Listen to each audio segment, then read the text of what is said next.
მე ძალიან რთული ცხოვრებით მაქვს, ნაცხოვრები, ძალიან რთული გზა გამომივლია. რუსეთში იმ პერიოდში, როგორც სადაც მე ბიზნესი ვაკეთე, ეტალონი იყო წესიერებით და გამჭვირვალობით ჩემი ბიზნესი. ეს კარგად იციან ევროპელებმაც და კარგად იციან ამერიკელებმაც. არასდროს არა თუ კონტრაქტი დამირღვევია, არა თუ ვინმე მომიტყუებია, გადაგდებულ სიტყვას ვერ ნახავთ ჩემსას.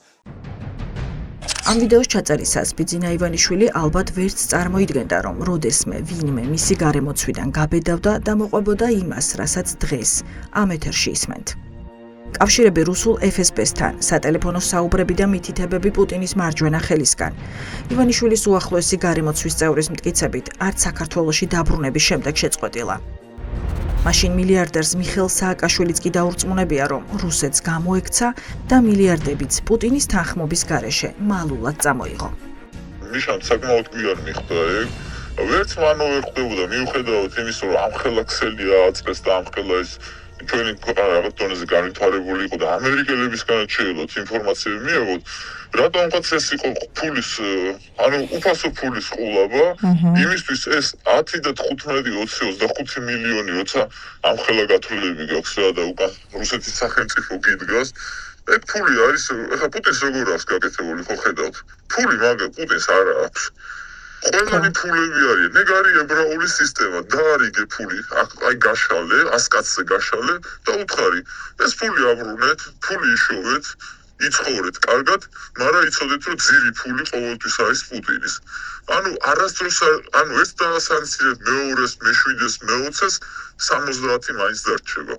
ერთ-ერთი ამ ფულის ნაწილაკი არის ბიძინა, მეორე იქნება თქვათ ვიღაც ისა რა ქვია ჩუკოტკელი მილიონერი, მესამე კიდევ ვიღაც სხვა და ამას ფულები აქვს, ცოცხალი ფული აქვს რა. ამ ცოცხალი ფულით, რომელიც სინამდვილეში პუტინის ყოფილა ბიძინა ივანიშვილმა ნაციონალური მოძრაობის ხელისუფლების პირობებში არაერთი პროექტი დააფინანსა. გირგულიანის საქმის, იმედის დარბევის, 7 ნოემბრისა და ყველა იმ გახმაურებული ამბის დროს 2004-დან 2008 წლამდე ბიძინა ივანიშვილი იყო სააკაშვილის მთავრობის მთავარი ფინანსური მხარდამჭერი. შაბათის ეთერის კონფიდენტი ასახელებს შუამავლებს და ლოკაციებსაც, სად ხდებოდა მიხეილ სააკაშვილისა და ბიძინა ივანიშვილის მედიატორებისა და თავად მილიარდერისა და პრეზიდენტის შეხვედრები. ჩვენ ჩავდიოდით ხოლმე, ან თბილისში ჩამოვდიოდით მიშასთან, ან წეროვანში რო ის ჰქონდა. მან იყო ხოლმე ხშირად შეხვედრები. ეს მარო მაყაშვილის სახელობისარეაბილიტაციო ცენტრია. ნაციონალური მოძრაობის მმართველობისას აქ საპრეზიდენტო რეზიდენცია იყო. წეროვანში ჩამოდიოდა მოლაპარაკებებზე სააკაშვილთან მოსკოვიდან დაბრუნებული ბიძინა ივანიშვილიც. ჯერ იყო ესე იგი მე კონტაქტი მე დავითაშვილი ყოლა. ხო შემდეგ ყოლა ჩახსნეს და ბოლოს იყო ვანო მაგის მე კონტაქტი და საჩხერეში თვითონ ჩამოდიოდა და ხდებოდა ხოლმე.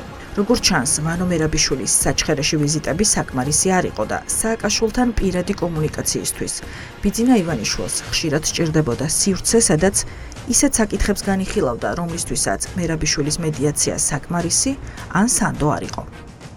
აქ სააკაშვილი მოდიოდა ხოლმე? იქ ვერ წავიდოდით, იქ მოდიოდა, იქ დებოდა რეზიდენციაში, მაგრამ აქ არ მინდა. ძირითადად იმიდან დადიოდა, მაგრამ აქედან ჩამოდიოდა ხოლმე რა. ვერტფრენდ დადიოდა ხშირად თუ მანქანით? მანქანაში არ ჩანდა და რა გითხარ. ხო, მაგრამ ესკორტს ხომ მიხვდებოდით? ო, ესკორტი მიდიოდა ხოლმე და ხა ვერტფრენდს დაფრინავდა ხოლმე. კიდევ ერთი ადგილი, რომელიც საიდუმლო შეხვედრებისთვის სავარაუდოდ თავად შეხვედრის ინიციატორი ივანიშვილის მიერ იყო შერჩეული, შავნაბადას რეზიდენციაა. თბილისიდან მოშორებით, ტერიტორიაზე, სადაც მხოლოდ მონაწილე მხარეებს ეცოდინებოდათ, ვინ, როდის და რატომ იმყოფებოდა, სავარაუდოდ მილიარდერის ინტერესში უნდა ყოფილიყო. ეს ის დროა, როდესაც ბიძინა ივანიშვილის მხოლოდ ერთი ფოტო არსებობს და რეალურ ცხოვრებაში ის არავის უნახავს. სასურველი და მხოლოდ ეს ერთია თუ სხვაც არსებობს? არა, ეს ერთი იყო. ეს ერთი აქედან შედიოდნენ? კი ბატონო. და ახლა დახურული ზონაა, ხო, როგორც ხვდები? თქვენ მიმბრძანდით. მე ჟურნალისტი ვარ. ხო, დახურული არ და არ შეიძლება შეგეთ. სააკაშვილისა და ივანიშვილის შეხვედრის ადგილას ახლა სუსის ანტიტერორისტული ცენტრია. აქ მიახლოება უკვე აღარავის შეუძლია. ბიძინა ივანიშვილისა და მიხეილ სააკაშვილის მსგავსი შეხვედრები 4 წელზე მეტხანს გრძელდებოდა. კონფიდენტი ივანიშვილის გარემოცვიდან გვიყვება, რომ მილიარდერის მთელი ძალისხმევა ამის შემდეგ უკვე ბადრი პატარკაციშვილისკენ გადაერთო.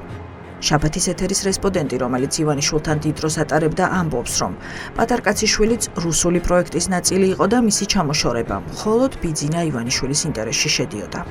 ყოველთვის ესე ებრძოდა ხოლმე პატარკაციშვილს და სულ მიკვირდა, აი რა კვეთა აქვს, აი რატომ უნდა ებრძოდეს ადამიანს.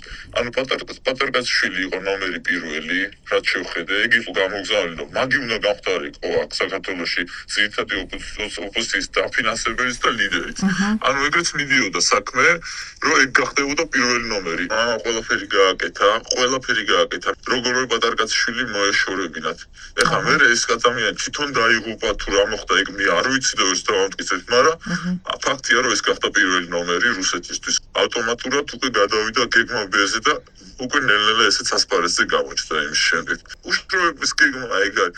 ერთი არ არის, მეორე არის. იერარქია შექმნეს და როგორც კი ბიძინა არ იქნება, აუ, იმდენი გაჩნდებიან, იმდენი ამოვლენ კიდე ახლა რიგში რო არიან ჩაწყობილები. მას შემდეგ, რაც გეგმა ბედ მოაზრებულმა ივანიშვილმა სათადარიგო სკამიდან მთავარ მოთამაშედ გადაინაცვლა, დაიწყო სააკაშვილის ხელისუფლების შეცვლის სპეცოპერაცია, რომელიც 2012 წლის 1 ოქტომბერს ოლიგარქის გამარჯვებით დაგვირგვინდა კიდეც.